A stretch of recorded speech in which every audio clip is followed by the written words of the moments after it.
Mahal ko, anak. Kamusta ka na? Nagugutom ka ba? Pwede tayo magpahanda kay Aling Tinay. Di pa ako nakakapagluto eh. Okay lang po. Marco.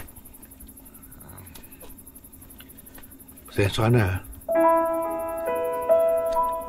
Narinig ko kasi Narinig ko kayo nag-uusap ni Ashley kagabi. Alam mo, ayoko namang matulog sa papa ko yun eh. Parehas lang kami. Nagawa kong pagbintangan at saktan si Bryce dahil sa selos.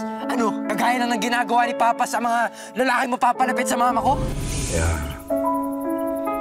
Mali anak eh.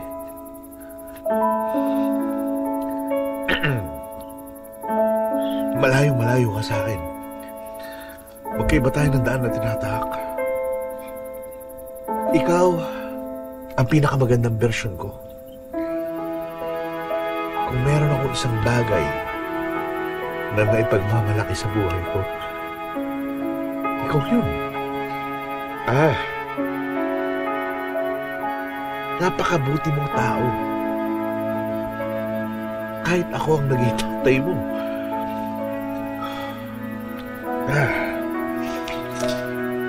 Patawarin mo ako, anak. Pipilitin ko magbago.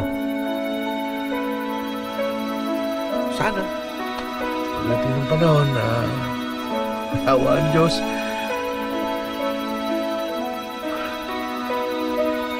Pabuo ulit, pamilya natin. Sana. Sana. Patawarin mo. Okay. Yeah.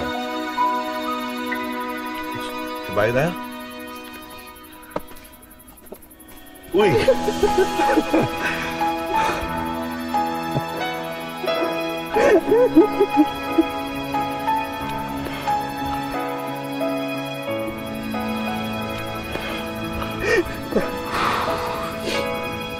Patutulungan kita, ha?